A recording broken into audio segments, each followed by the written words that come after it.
बंगळुरूमधील दुर्घटनेच्या वेगवेगळ्या बातम्या आपण पाहिल्या। आता पुन्हा एकदा आपण राज्यातल्या बातम्यांकडे वळूया। राजकीय वर्तुळातून मोठी बातमी। ठाकरे ब्रँड आणि मराठी माणसांसाठी मनसे आणि ठाकरे गट युतीसाठी सकारात्मक असल्याची माहिती मिळते। मात्र युतीची बातचीत दोन्ही पक्षांकडून सावधगिरीने सुरू असल्याची माहिती साम टीव्हीला सूत्रांनी दिली। 2017च्या फसलेल्या युतीच्या निर्णयानंतर दोन्ही पक्षाकडून सावधगिरी बाळगली जाते। मराठी माणसासाठी एकत्र येण्यास हरकत नसल्याचे आमदार आदित्य ठाकरेंनी सुतोवाच केलेत। मात्र युतीचा प्रस्ताव ठाकरे गटाने देण्यासंदर्भात मनसेची भूमिका आगरी आहे।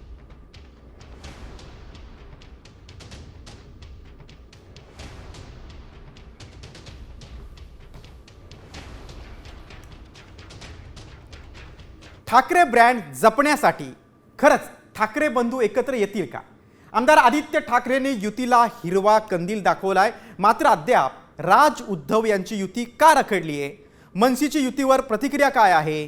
पाहूया त्या स्पेशल रिपोर्टमधून। ठाकरे बंधूंच्या युतीला कोणाचा ब्रेक?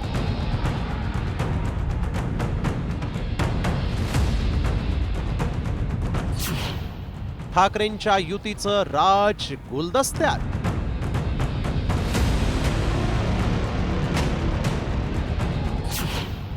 मातोश्रीला कधी देणार शिवतीर्थ प्रतिसाद?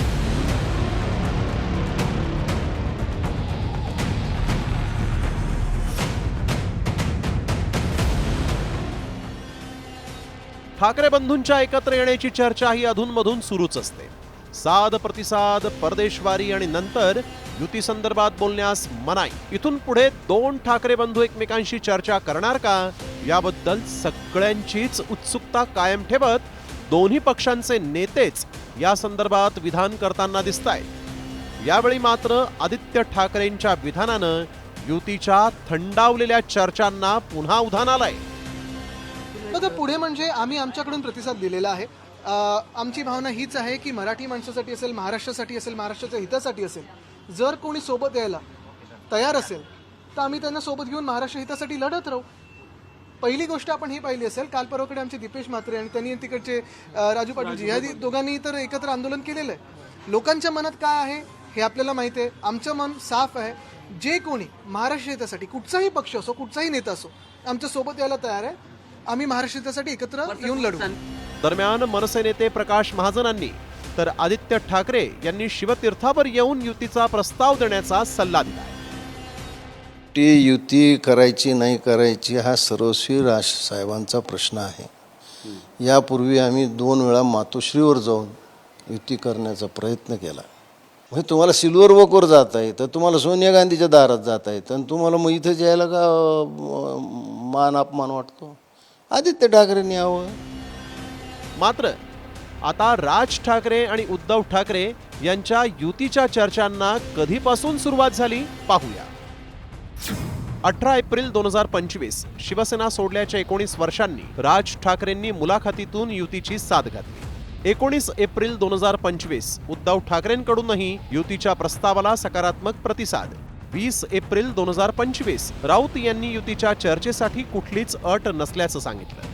21 एप्रिल 2025 राज ठाकरेंकडून मनसैनिकांना चर्चा करण्यास मनाई।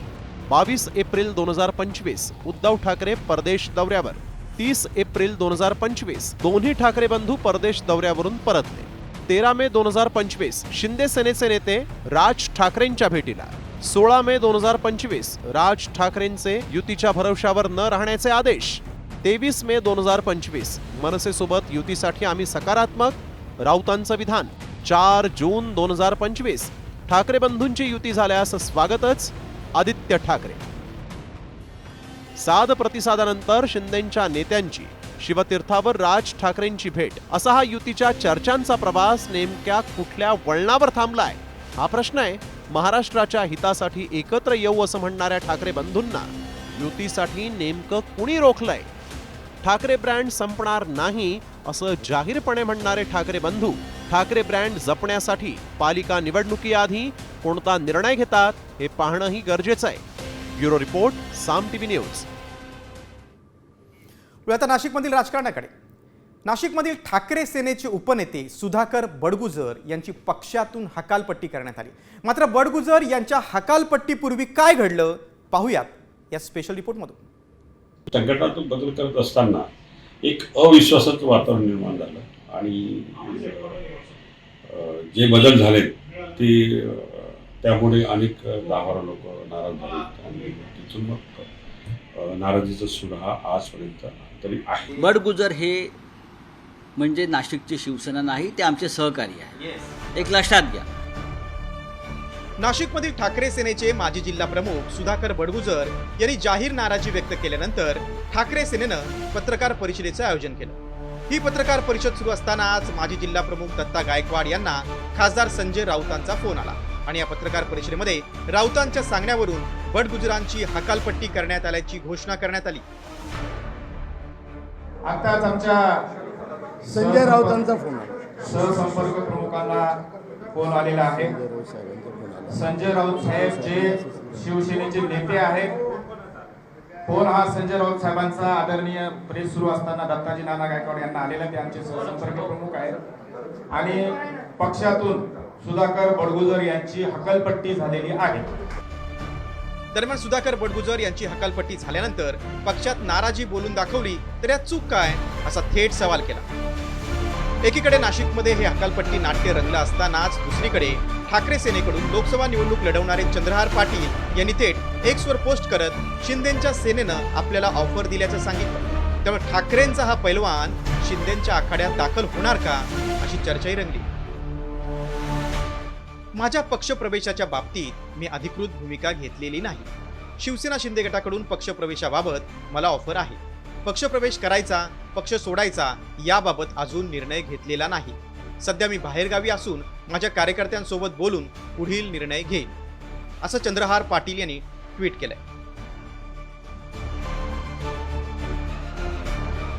ठाकरे सेनेत आधी नाराजी, मग हकालपट्टी आणि पुढे शिंदे सेनेत किंवा भाजपमध्ये पक्षप्रवेश हा नवा पायंडाच पडलाय. अशात सुधाकर बडगुजर यांच्या हकालपट्टीनंतर अंबादास दानवेंनी पक्षाच्या सिस्टीमवरच भाष्य केलं. सगळेच पक्षाची एक सिस्टीम असते, एक संघटनाची सिस्टीम असते. एखादा माणूस बाजूला हटला म्हणून पक्ष थोडी संपत असतो. त्यामुळे थांबवून दाखवा, करून दाखवा या विषयात मला असं वाटतं ज्याला जायचं, ज्याचं मन रमत नाही, ज्याच्या मनाला मानत नाही त्यांनी गेलं तरी काय हरकत नाही, त्याला थांबवायची काय गरज नाही.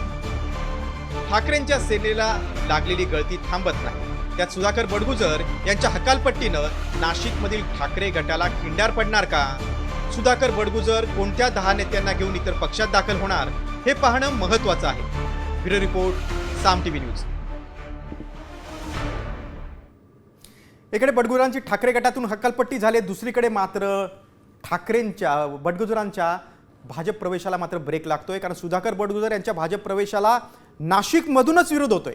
भाजपच्या आमदार सीमा हिरे बडगुजरांच्या विरोधात चांगल्याच आक्रमक झाल्या. त्यांनी बडगुजरांच्या पक्ष प्रवेशाला तीव्र विरोध केलाय, रेड सिग्नल दिलाय. पक्षातले नेते अतिशय सुज्ञ आहेत. कुठल्याही प्रकारे त्यांचा प्रवेश हा पक्ष सृष्टी करून घेणार नाही आणि जर यांना घेतलं तर पक्ष हा बॅकफूटवर जाईल. कारण आपल्या सगळ्यांना त्यांच्याबद्दल माहिती आहे. त्यामुळे पक्षही विचार करेल की आपल्याला जर महापालिकेत सत्ता मिळवायची आहे, महापालिकेत जर आपल्या लोकांना महापौर पद बसवायचं आहे तर नक्कीच पक्ष त्यांना प्रवेश देणार नाही. दुसरीकडे ठाकरे सेनेतून हकालपट्टी झाल्यानंतर सुधाकर बडगुजर यांनी संयमाची भूमिका घेतलेली आहे, सबुरीची भूमिका घेतली. भाजपमध्ये जाणार की शिंदे गटात जाणार याबाबतची भूमिका गुलदस्त्यात ठेवली आहे. योग्य वेळी निर्णय घेणार असल्याचं त्यांनी माध्यमांसमोर सांगितलं. खरं बोलणं गुन्हा असेल तर तो मी केलाय असा टोला देखील बडगुजर यांनी ठाकरे गटाला लगवला. पक्षामध्ये खरं बोलणं आणि नाराजी व्यक्त करणं हा जर गुन्हा असेल तर तो गुन्हा मी केलेला आहे आणि त्याची शिक्षा जर हकालपट्टी असेल ती मान्य आहे मला. राज्यात ठाकरे सेना आणि शिंदे सेनेत टोकाचा राजकीय संघर्ष आहे. मात्र कल्याणमध्ये दोन्ही पक्ष हिंदुत्वाच्या मुद्द्यावर एकत्र आलेत. बकरीच्या दिवशी किल्ले दुर्गाडीवर घंटानाद आंदोलनाच्या पार्श्वभूमीवर दोन्ही पक्षाच्या नेत्यांनी पोलीस अधिकाऱ्यांची भेट घेतली. दुर्गाडीवर नमाज सुरू असताना दुर्गाडी देवीचं मंदिर देखील खुलं ठेवण्याची मागणी दोन्ही पक्षाच्या कार्यकर्त्यांनी केली.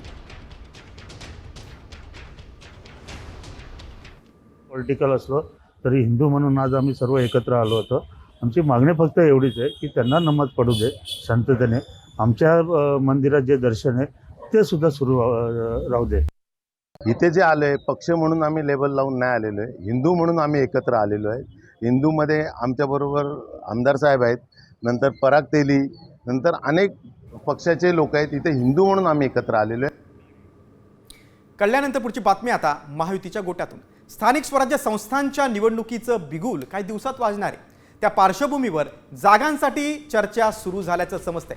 मुंबईत भाजप मोठा भाऊ शिवसेनेला लहान भाऊ असणार अशी माहिती सूत्रांनी दिली आहे. तर ठाण्यात शिवसेना मोठा भाऊ तर भाजप छोटा भाऊ असेल असं समजतंय. मुंबईत सध्या भाजपच्या नगरसेवकांची अधिक संख्या असल्यानं भाजप अधिक जागा घेणार असल्याचं बोललं जाते. मुंबईत भाजपनं याआधीच 150+ नारा दिलाय. सद्यस्थितीत शिंदेच्या शिवसेनेकडे 40च्या आसपास माजी नगरसेवक आहेत. मात्र ठाण्यातील स्थिती पाहता शिवसेनेला अधिक जागा मिळतील तर भाजपला थोडं कमी जागांवर थांबावं लागेल अशी माहिती सूत्रांनी दिली. लहान भाऊ मोठा भाऊ वाद नसल्याचं भाजप आणि शिंदेच्या शिवसेनेनं सांगितलं.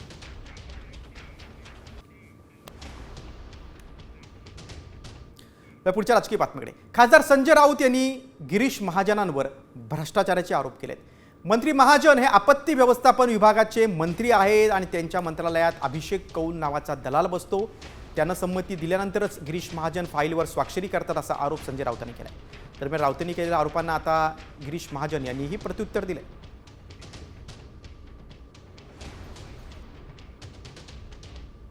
गिरीश महाजन यांच्या मंत्रालयामध्ये अभिषेक कौल नावाचा व्यक्ती कोण आहे? हा एक ठेकेदार आहे, बिल्डर आहे. तो गिरीश महाजनच्या कार्यालयात बसतो आणि त्याचा फोन आल्याशिवाय आपत्ती व्यवस्थापनाची कोणती फाईल गिरीश महाजन मंजूर करत नाहीत. 350 फाईल गिरीश महाजन यांच्या मंत्रालयामध्ये पडून आहेत, कारण त्या 350 फाईलचे व्यवहार व्हायचे आहेत. मिस्टर फडणवीस, लक्षात घ्या मी काय सांगतोय ते. आणि सगळे व्यवहार हा अभिषेक कौल नावाचा ठेकेदार आणि बिल्डर जो नेमलेला आहे गिरीश महाजन यांनी, तो करतो. माणसावर कुणाचाही विश्वास त्या ठिकाणी नाही आहे. कौल फिल कोण आहे मला ठीक आहे, जळगावचं आहे मला माहीत आहे. मागच्या काळात मंत्री असले त्यांच्याकडे ते तिथे आस्थापनेवर होते नव्हते मला माहीत नाही. ते माझ्याकडे आले होते, पण मी म्हटलं बाबा माझ्याकडे मी गव्हर्नमेंटचा स्टॉप घेतलेला आहे, मी असं कुणाला घेत नाही. हे मागच्या काळात मी त्यांना बोललेलो आहे. आणि तुम्ही सगळे माझ्याकडे असतात, तुम्ही सांगा या माणसाला तुम्ही माझ्याकडे बघितलं आहे का? माझ्याकडे कोणत्या फाईल त्या ठिकाणी पेंडिंग आहेत? उगाच काहीतरी खोटं बोलायचं, रेटून बोलायचं, बेछूट आरोप करायचे. आणि म्हणून यांच्यावर यांच्या मुखपत्रावर आता कोणाचा विश्वास राहिलेला नाही. पुढची बातमी आता राष्ट्रवादी काँग्रेसच्या गोटातून. आमदार रोहित पवार यांनी राष्ट्रवादी काँग्रेसमध्ये गडबाजी असल्याचा आरोप केलाय. अजित पवार यांच्या पक्षातच गडबाजी सुरू असल्याचा आरोप त्यांनी केलाय. अजित पवार यांच्या पक्षासाठी फक्त ते एकटेच काम करत असतील तर त्यांच्या पक्षाचे बाकीचे नेते काय करतात असा टोला देखील त्यांनी लगावलाय. एकच तुम्हाला सांगतो, त्या पक्षातून त्या पक्षासाठी जर फक्त अजितदादाच लढत असतील तर त्या पक्षाचे म्हणजे अजितदादांच्या पक्षाचे बाकीचे नेते काय करतात? जेव्हा त्यांच्या नेत्यावर जर कुणी बोलत असेल तर बाकीचे नेते मात्र त्या ठिकाणी बोलायला येत नाहीत. पण दुसऱ्याच्या बाबतीतला एखादा विषय असेल तर त्यांचे मोठे मोठे नेते बोलायला मात्र त्या ठिकाणी पुढे येतात. मग ह्याला आपण काय म्हणायचं? त्यांच्या पक्षामध्येच अंतर्गत गट पडलेत असं आपल्याला कुठेतरी म्हणावं लागेल. मग शिंदे साहेबांचा पक्ष घ्या, नाही तर तुम्ही अजितदादांचा पक्ष घ्या. त्यांना त्यांच्याच पक्षामध्ये काय चाललंय हे कळत नसेल तर याच्यावर आम्ही काय वक्तव्य करणार? रोहित पवारांच्या खोचक टोल्यानंतर आता वळूया आपण नितेश राणेंनी ठाकरेंवर केलेली टीका पाहूया. आदित्य ठाकरेंनी आपलं आडनाव बदलून आदित्य खान आणि आदित्य शेख केलं पाहिजे, तेव्हा ते जास्त शोभून दिसेल असा टोला भाजपचे मंत्री नितेश राणेंनी लगावलाय. उन्होंने अपना सरनेम अभी ठाकरे बदल देना चाहिए और आदित्य खान, आदित्य शेख ऐसा कुछ रखेंगे ना तो उनसे मुंह से बातें फिर और अच्छी तो अभी बाला साहब का पोता इस तरीके की अगर बातें कर रहा होगा ना तो ठाकरे सरनेम लगाने के लिए वो लायक नहीं है. पुढच्या बातमीकडे. माजी मंत्री धनंजय मुंडेंवर केलेल्या आरोपांबाबत आता सामाजिक कार्यकर्त्या अंजली दमानी यांची ACB कडून चौकशी करण्यात आलेली आहे. धनंजय मुंडे कृषी मंत्री असताना त्यांनी कोट्यवधी रुपयांचा घोटाळा केला होता असा आरोप दमानी यांनी केला. सर्व आरोप पुराव्यानिशी सिद्ध करणार असं दमानी यांनी ठामपणे सांगितलं होतं आणि त्या संदर्भात दमानिया यांची आता ACB कार्यालयात चौकशी करण्यात आली. दरम्यान कृषी घोटाळ्याची माहिती अधिकाऱ्यांना दिली आहे. धनंजय मुंडेंना भ्रष्टाचाराबाबत शिक्षा व्हायलाच हवी असं दमानिया यांनी सांगितलं. अँटी करप्शन ब्युरोच्या ऑफिसमध्ये आता मी सगळीच्या सगळी माहिती जी कृषी घोटाळ्याची होती, ऑफिस ऑफ प्रॉफिटची होती, त्याचं पेपर बाय पेपर मी त्या सगळ्या आयोजना 2 आयोज त्यांनी असाईन केल्या त्याच्यासाठी त्यांना ती पूर्ण माहिती एक्सप्लेन केली. ज्या ज्या चुकीच्या गोष्टी केल्यात त्याची शिक्षा त्यांना झालीच पाहिजे आणि त्यासाठी माझे होतील तेवढे जीवतोड प्रयत्न मी करणार आहे. पुढे आता परमेश्वराच्या हातात आहे आणि मुख्यमंत्र्यांच्या हातात आहे, बघू. पुढची बातमी पुण्यातून. वैष्णवी हगवणे आत्महत्या प्रकरणी पंखा आणि साडीनंतर आत्महत्या करण्यासाठी वापरलेल्या स्टूलाची देखील आता फॉरेन्सिक चाचणी करण्यात येणार आहे. यासोबतच वैष्णवीला मारहाण केलेल्या लोखंडी पाईपची देखील फॉरेन्सिक चाचणी होईल. या वस्तूंच्या तपासणीनंतर मोठा पुरावा हाती लागण्याची शक्यता आहे.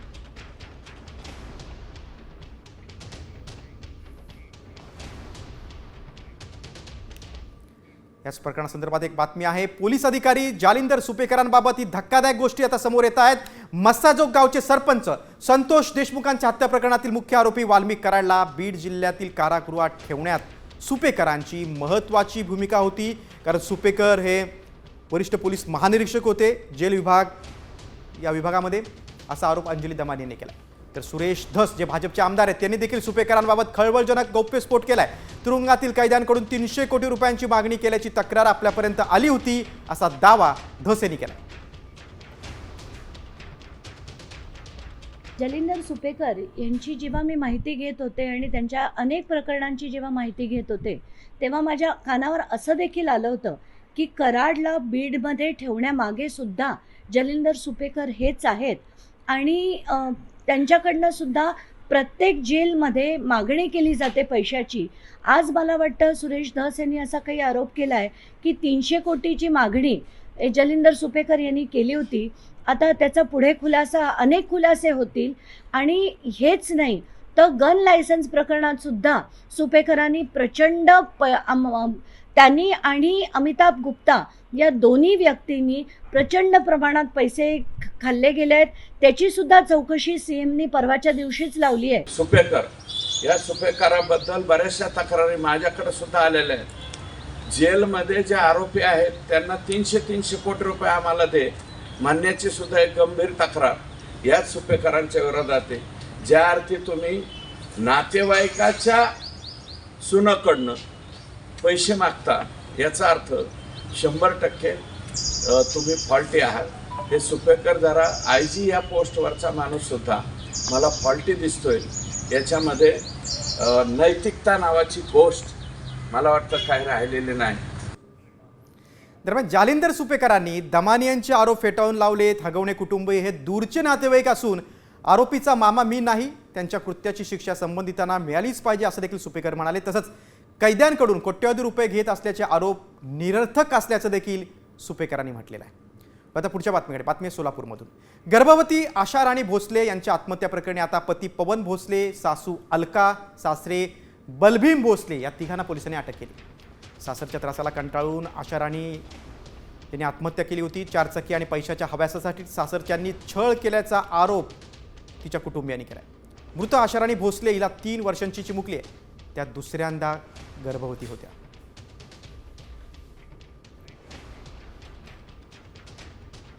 आमच्या बहिणीला फक्त न्याय मिळलं पाहिजे, त्याला फाशी झालीच पाहिजे. त्यानंच खून केलेलं आहे सर. पूर्ण तिच्या हातात आम्ही तिचं बॉडी बघितलं, सगळं तिला काळे काळे डाग आहेत सर. काहीतरी मारला असेलच त्यानं. सर तिचा हाईट पण पोहोचत नाही सर. ते किती तर 11 फुटाचं उंची आहे. तिथं 4 गाठी मारले. 4 गाठी कोण मारतात सर? आणि फाशी घेतलेलं फक्त इथं एकच गाठन, ती पण असं वाकड्या साईडला ही केलेली आहे. त्याने खून नाही केलेत ना, ती आत्महत्या केली असं ते म्हणतात ना, मग ते आता का मीडिया समोर येत नाहीत? कारण मग ते केलेत, त्यांनी पाप केले, ते गुन्हेगारी आहेत म्हणूनच नाही आले ना सर. आमच्या पोटात आग पडलाय, आग. त्यांना फाशी द्या, तेव्हा आमचा आग थंड होणार. सोलापूरनंतर नागपूरमध्ये देखील हुंडाबळीची घटना एक समोर आली आहे. सासरच्या जाचाला कंटाळून नवविवाहितेनं लग्नानंतर अवघ्या 35 दिवसात गळफास घेऊन आत्महत्या केली. बुटीबोरी पोलीस ठाण्याच्या हद्दीत राहणारी मयुरी ठाकरे डाहुले हिचा अभिषेक डाहुलेसोबत 25 एप्रिलला विवाह झाला होता. विवाह झाल्यानंतर मयुरीच्या सासू आणि सासऱ्यांनी लग्नात झालेल्या खर्चाच्या भरपाईसाठी पैशांचा तगादा लावायला सुरुवात केली होती आणि सासरच्या मंडळींच्या पैशासाठी जाच सुरू होता. अशातच मयुरीनं गळफास घेत आपलं जीवनयात्रा संपवली. या प्रकरणात आता बुटीबोरी पोलिसांनी पतीसह सासू आणि सासऱ्याला अटक केली आहे.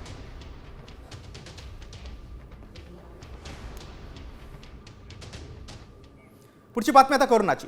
कल्याण डोंबिवलीमध्ये कोरोनाचा तिसरा बळी गेलेला आहे. 77 वर्षीय एका व्यक्तीचा मृत्यू झाला आहे. कोरोनामुळे मृत्यू पावलेल्या रुग्णांची संख्या आता 3 वर गेलेली आहे. कल्याण डोंबिवलीत कोरोनाच्या 13 रुग्णांची नोंद आहे. आता 77 वर्षांच्या वृद्धाचा मृत्यू झालेला आहे. दुसरीकडे कोल्हापूर जिल्ह्यात देखील कोरोनामुळे आणखी एकाचा मृत्यू झालाय. वाळवा तालुक्यातील 76 वर्षांच्या वृद्धाचा मृत्यू झालाय. कोल्हापूर जिल्ह्यात सध्या 8 सक्रिय कोरोनाबाधित रुग्ण आहेत, तर नागपूरमध्ये 2 कोरोनाबाधित रुग्णांच्या मृत्यूची नोंद आहे. नागपूरमध्ये सध्या 4 कोरोनाबाधित रुग्णांवर उपचार सुरू आहेत.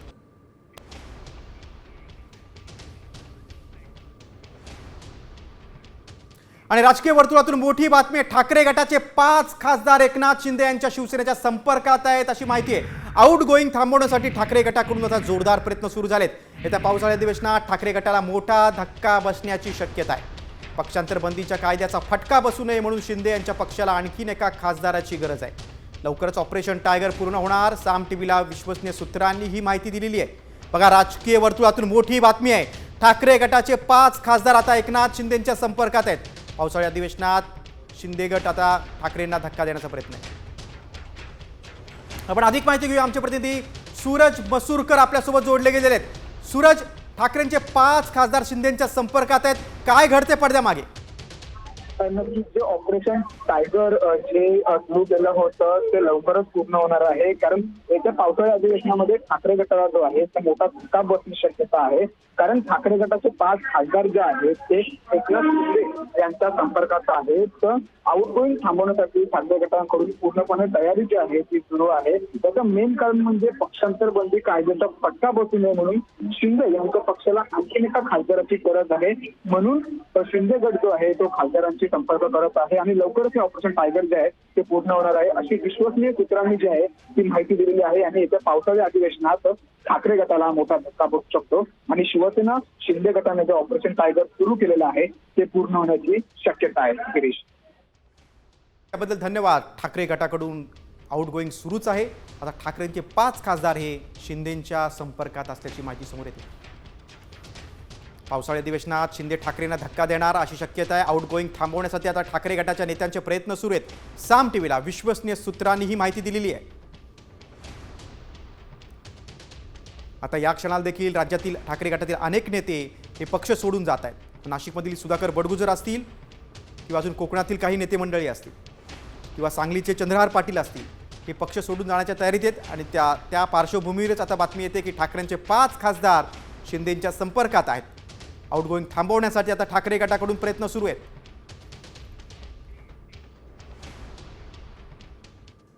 या महत्त्वाच्या राजकीय बातमीनंतर वळूया आता लाडक्या बहीण योजनेकडे.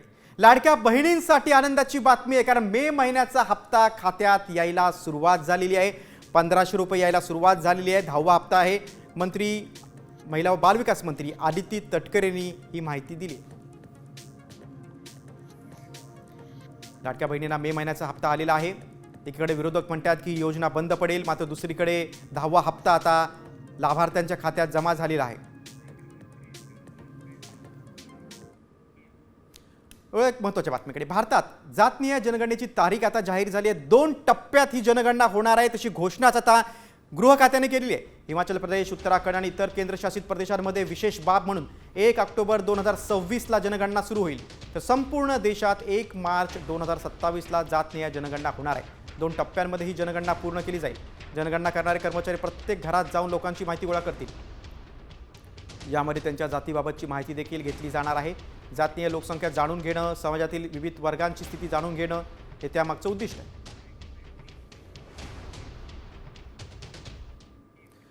आता पुढच्या बातमीकडे.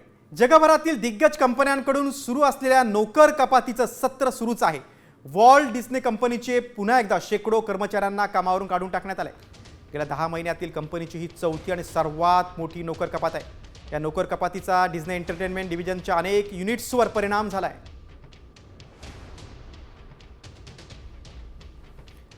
शेकडो कर्मचाऱ्यांना कंपनीनं कामावर काढून टाकलेलं आहे. वॉल्ट डिस्ने या प्रसिद्ध कंपनीकडून पुन्हा नोकर कपात करण्यात आलेली आहे. शेकडो कर्मचाऱ्यांना घरचा रस्ता दाखवण्यात आलाय.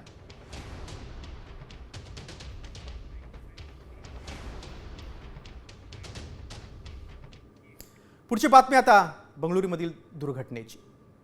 रॉयल चॅलेंजरच्या विजयी सत्कार कार्यक्रमाच्या वेळी चिन्नास्वामी स्टेडियम बाहेर चेंगराचेंगरी झाली आणि या चेंगराचेंगरीत 11 जणांचा मृत्यू झालाय. 7 पुरुष आणि 4 महिलांचा या चेंगराचेंगरीत मृत्यू झालाय. स्टेडियममध्ये विराटसह आरसीबीच्या क्रिकेटरचा विजय जल्लोष सुरू होता. या टीमचा जल्लोष पाहण्यासाठी हजारोंच्या संख्येनं चाहते आले होते. काहींना स्टेडियममध्ये शिरण्याची संधी मिळाली, मात्र बाहेर राहिलेल्यांनी आतमध्ये शिरण्याचा प्रयत्न केला. यावेळी गर्दी झाल्यानं पोलिसांनी लाठीचार्ज केला आणि गुदमरून 11 जणांचा मृत्यू झालाय, तर 40पेक्षा जास्त जण जखमी झाले. जखमींवर सध्या उपचार सुरू आहे. दरम्यान स्टेडियमची क्षमता केवळ 35,000 होती आणि 1 लाखांपेक्षा जास्त लोक आल्यामुळे ही दुर्घटना घडल्याची माहिती मुख्यमंत्री सिद्धरामय्या यांनी दिली. आरसीबीच्या चेंगराचेंगरीत आपण बघतोय की आतापर्यंत 11 जणांचा मृत्यू झालेला आहे. अनेक जण स्टेडियमच्या आत घुसण्याचा प्रयत्न करत होते. त्यावेळी गर्दीला नियंत्रण मिळवण्यासाठी पोलिसांनी लाठीचार्ज केला आणि त्यावेळी गुदमरून 11 जणांचा मृत्यू झाला. काल आरसीबीनं IPLचं जेतेपद पहिल्यांदा पटकावलं, मात्र त्यांच्या विजयाला आजच्या दुर्घटनेमुळे गालबोट लागलेला आहे. चिन्नास्वामी स्टेडियमच्या बाहेर ही दुर्घटना घडलेली आहे. लाखोंच्या संख्येनं आरसीबीचे चाहते जमले होते. आपण हा चपलांचा खच पाहतोय. गर्दीला पांगवण्यासाठी पोलिसांनी लाठीचार्ज केला आणि याच दरम्यान ही चेंगराचेंगरी सुरू झाली. 3 दृश्य आपण बघतोय. स्टेडियममध्ये अनेक चाहते शिरण्याचा प्रयत्न करत होते. त्याचवेळी पोलिसांकडून गर्दीला नियंत्रणात आणण्यासाठी लाठीचार्ज करण्यात आला आणि या चेंगराचेंगरीत गुदमरून आतापर्यंत 11 जणांचा मृत्यू झालेला. अनेक जण जखमी आहेत.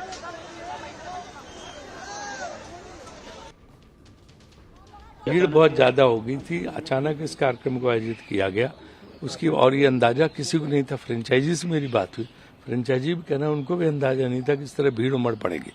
तो ये अचानक हुआ हादसा है जिसको लेके सारे लोग दुखी हैं और जो भी जितनी मैक्सिमम मदद हो पाएगी मृतकों के परिवारों की और जो घायल हैं उनके, वो सब करने का प्रयास हो रहा है. उपाध्यक्ष राजीव शुक्लांची प्रतिक्रिया आपण पाहिली. विजयी रॅली कशी मृत्यूची रॅली बनली आपण ते पाहतोय. मृत्यूचं तांडव सुरू असताना देखील स्टेडियममध्ये जोरदार सेलिब्रेशन सुरू होतं. बंगळुरूत आरसीबीच्या टीमचा असंवेदनशीलतेचा कळस पाहायला मिळाला. देशभरात चेंगराचेंगरीच्या बातम्या सुरू असताना स्टेडियम बाहेर काय घडले याची थोडी कल्पना या टीमला नसू शकते का, असा सवाल आता उपस्थित होतो. त्यामुळे या टीमचा असंवेदनशीलपणा पाहायला मिळालेला आहे. अनेक जण आनंदाच्या मूडमध्ये होते, अनेक जण फ्लाइंग किस करत होते. रॉयल चॅलेंजरचा असंवेदनशीलतेचा कळस पाहायला मिळालेला आहे. स्टेडियमच्या बाहेर मृत्यूचं तांडव सुरू होतं, मात्र स्टेडियममध्ये हा कार्यक्रम थांबवण्यात आला नव्हता. कार्यक्रम सुरूच होता. बघा चेंगराचेंगरी नेमकी कशी झाली आपण ते पाहूया. कर्नाटक क्रिकेट संघटनेकडून आरसीबीच्या सत्कार समारंभाचं आयोजन करण्यात आलं होतं. चिन्नास्वामी स्टेडियम बाहेर आरसीबीच्या फॅन्सनी गर्दी केली होती. लाखोंच्या संख्येने चाहते आले होते. स्टेडियममध्ये शिरण्याचा काही चाहत्यांचा प्रयत्न होता आणि गर्दीला पांगवण्यासाठी पोलिसांकडून लाठीचार्ज करण्यात आला. दरम्यान चेंगराचेंगरीत दिव्यांशी नावाच्या मुलीचा मृत्यू झालाय. 14 वर्षांची दिव्यांशी विराटला पाहायला आली होती, मात्र तिच्यावर काळानं घाला घातला. गर्दीत दिव्यांशी अडकली आणि चेंगराचेंगरी झाल्यानं तिचा श्वास कोंडला गेला. तिचा दुर्दैवी मृत्यू झाला. तर दुसरीकडे एका चिमुरडीला पोलिसांनी वाचवलंय. गर्दीत एका चिमुरडीला एका पोलीस अधिकाऱ्यानं उचललं आणि तो तिला बाहेर घेऊन गेला. तिचे प्राण वाचवले.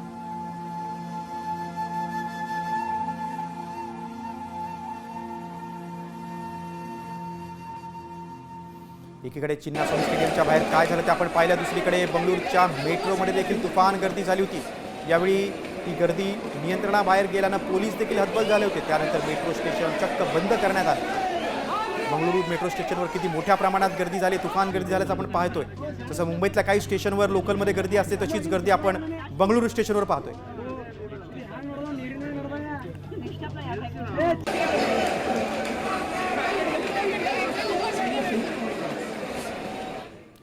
बंगळुरूतल्या घटना पाहिल्यानंतर आता आपण वळूया इतर बातम्यांकडे. बातमी आता मुलांसाठी महत्त्वाची, पालकांसाठी देखील तितकीच महत्त्वाची. कारण लहान मुलांमधील लठ्ठपणा आता पालकांची चिंता वाढवणारा आहे.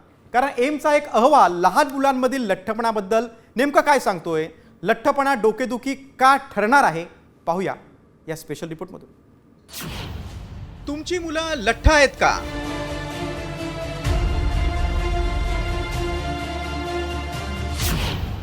मुलांमधील लठ्ठपणा धोक्याची घंटा.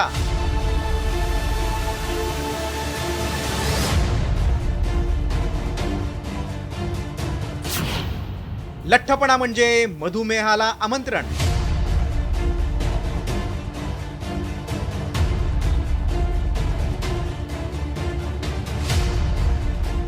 मुलांच्या लठ्ठपणामुळे तुम्ही त्रस्त आहात का? तुमची मुलं दिवसेंदिवस लठ्ठ होत आहेत का? तर ही बातमी तुमच्यासाठी महत्त्वाची आहे. कारण बिघडलेल्या जीवनशैलीमुळे आणि खाण्याच्या सवयींमुळेच प्रौढच नाही तर लहान मुलंही लठ्ठपणाचा शिकार ठरत आहेत. अनेक मुलांचं वजन त्यांच्या वयापेक्षा खूप जास्त असतं, त्यामुळे लहान मुलांच्या आरोग्यावर त्याचा विपरीत परिणाम होतोय. लहान मुलांमधील हा लठ्ठपणा प्रौढ वयात अनेक आजारांना आमंत्रण देऊ शकतो. एमच्या या अहवालात लहान मुलांच्या लठ्ठपणाबाबत काय सांगण्यात आलंय ते पाहूया. भारतात 1 लाखापेक्षा जास्त मुलांची तपासणी. 5 ते 15% मुलांमध्ये लठ्ठपणाची समस्या. ग्रामीण भागापेक्षा शहरी भागात लठ्ठपणाचं प्रमाण अधिक. लठ्ठपणाच्या समस्येमुळे मोठेपणी डायबेटीज आणि हृदयविकाराचा धोका. लहान मुलांमधील लठ्ठपणाची समस्या वेगानं वाढते. अशा तज्ज्ञांनी देखील मुलांमधील लठ्ठपणाच्या समस्येवर चिंता व्यक्त केली आहे. नाही, ही खरी गोष्ट आहे. आधीपासून आता इतक्या मागच्या काही वर्षापासून जर विचार केला तर शहरातल्या मुलाचं किंवा ग्रामीण मुलाचं सुद्धा वजन वाढत आहे आणि याचं कारण बऱ्याचशा गोष्टी आहे. सगळ्यांना माहीतच आहे की मोठ्या व्यक्तींना जर वजन जास्त असेल तर त्यांना डायबिटीजपासनं, हार्टची बिमारीपासनं, ब्लड शुगरपासनं, थायरॉईडपासनं बऱ्याचशा गोष्टी आजार होऊ शकतो. त्याच्यामुळे लहान मुलात सुद्धा हे आजार जर आधी नव्हते, पण जर त्यांचं वजन जर जास्त राहिलं तर हे डायबिटीज, हार्टची बिमारी म्हणजे असे आजार यांना जास्त होऊ शकतात. मुलांमधील लठ्ठपणा रोखण्यासाठी कुटुंब, शाळा, डॉक्टर आणि सरकारनं शक्य तितक्या लवकर एकत्र येऊन पावलं उचलायला हवीत, जेणेकरून प्रत्येकाच्या घरातील मुलं निरोगी राहतील. मुलांमधील लठ्ठपणा रोखायचा कसा ते पाहूयात. घरातील शिजवलेले अन्न खाण्यास मुलांना प्रवृत्त करा. लहान मुलांमध्ये व्यायामाची आवड निर्माण करा. मैदानावरील खेळांसाठी मुलांना प्रोत्साहित करणं गरजेचं आहे. मुलांची नियमित आरोग्य तपासणी करून डॉक्टरांचा सल्ला घ्या. मुलांना जंक फूडऐवजी फळे, भाज्या आणि धान्य खाण्यास शिकवा. पालक आणि शिक्षकांनी लहान मुलांच्या लठ्ठपणावर लक्ष द्यावं. लहान मुलांमधील लठ्ठपणा रोखणं ही आता काळाची गरज ठरली आहे हे निश्चित. योग्य आहार, व्यायाम आणि जंक फूडला नकार हाच लहान मुलांच्या उत्तम आरोग्याचा मंत्र आहे आणि मुलांबरोबरच पालकांनीही त्याचं पालन करणं गरजेचं आहे. ब्युरो रिपोर्ट, साम टीव्ही न्यूज. आरोग्य क्षेत्रातल्या बातमीनंतर आपण पुन्हा एकदा राज्यातल्या महत्त्वाच्या बातम्यांकडे वळूया. मनसे अध्यक्ष राज ठाकरेंच्या पत्राकडे वळूया. राज ठाकरेंनी शिक्षण मंत्री दादा भुसेंना एक पत्र लिहिलंय. 3 भाषांच्या सक्तीविरोधात मनसे आक्रमक झाली. 2 भाषा सक्तीचा निर्णय लवकर काढा, अन्यथा मनसे आंदोलन उभं करेल आणि त्याला सरकार जबाबदार असेल असा इशारा राज ठाकरेंनी या पत्रातून दिलाय. 3 भाषा सक्तीमध्ये हिंदीची पुस्तकं छापली गेली आहेत, त्याच्यामुळे स्वतःच्याच निर्णयावरून युटर्न सरकार मारणार नाही. मात्र 2 भाषा सक्तीच्या संदर्भात महाराष्ट्र नवनिर्माण सेना आग्रही आहे.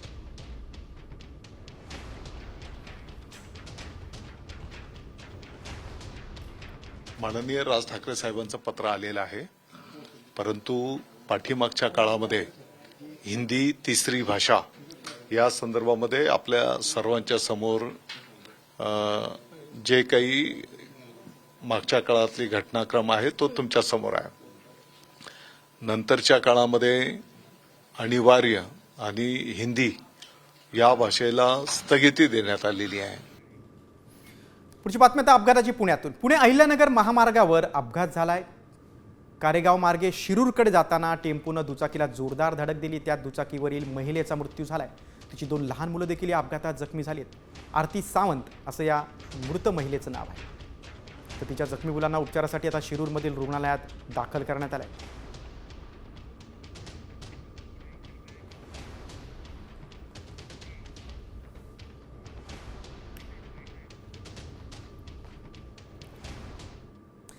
राज्यातल्या बातम्या पाहिल्यानंतर एक बातमी आता पाकिस्तानकडून. भारतानं हवेतच पाकची विमानं नष्ट केली आहेत आणि भारतानं पाकिस्तानचा नेमका गेम कसा केलाय पाहूया या खास रिपोर्टमधून. हवेतच पाकची 9 विमानं नष्ट.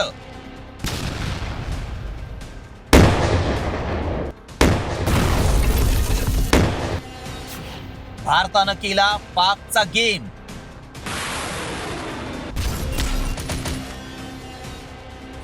भारताचा बदला पुरा.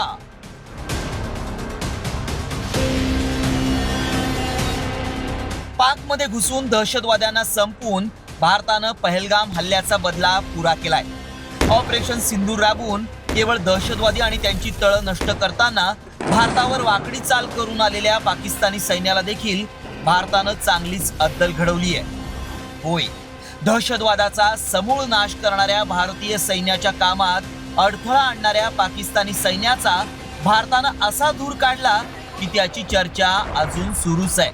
6 फायटर जेट बॉम्बर विमानं, 2 हाय व्हॅल्यू सुरक्षा विमानं, 1 C-130 हर्क्युलस विमान, पाकिस्तानचे 10 सशस्त्र ड्रोन. भारतीय सैन्यावर आणि लष्करावर वाकडी चाल करून आलेल्या पाक सैन्याच्या 6 फायटर जेटला भारतीय सैन्यानं हवेतच नष्ट करून दाखवलं. तर सीमेपासून 300 किलोमीटर आत लपून बसलेल्या एका हाय व्हॉल्यू सुरक्षा विमानाला देखील भारतानं मातीमोल करून टाकलं. आता ज्यावेळेस पाकिस्तान स्वतःच्याच डॅमेजचं असेसमेंट करतंय त्यावेळेस त्यांच्या डॉझियरमधून स्पष्टपणे दिसून येतंय की आत्तापर्यंत जे मानलं जात होतं की पाकिस्तानचे फक्त 6 फायटर जेट हे भारताच्या हल्ल्यामध्ये नष्ट झालेले आहेत, तर ते 6 फायटर जेट नसून तब्बल 9 फायटर जेट हे पूर्णतः उद्ध्वस्त झालेले आहेत, ज्यामध्ये मोठ्या प्रमाणावर शस्त्रास्त्र होती अशा 10 UCAVला सुद्धा नष्ट करण्यामध्ये आपल्याला यश मिळालेलं आहे. पाकिस्तानचं प्रचंड प्रमाणामध्ये नुकसान झालेलं आहे. आपण आपला शेजारी कधीच बदलू शकत नाही आणि दुर्दैवानं आपला शेजारी पाकिस्तान हा आपला 1 नंबरचा शत्रू आहे. याच शत्रू राष्ट्रानं कायम भारतावर वाकडी नजर ठेवत दहशतवादी पाठवून भारतीयांच्या आत्म्यावर भ्याड हल्ले केलेत. मात्र आता माघार नाही. आता हा नवा भारत दहशतवाद्यांना तर शोधून शोधून मारेलच, त्यांचं घर जमीनदोस्त करेलच आणि त्यांना मदत करणारा कुणीही असला तरी त्याला जन्माची अद्दल घडवेल हा निर्धार पक्का आहे. आणि त्याचीच प्रचिती आता पाकड्यांची विमानं नष्ट करून भारतानं दिली आहे. रिपोर्ट साम टीव्ही न्यूज.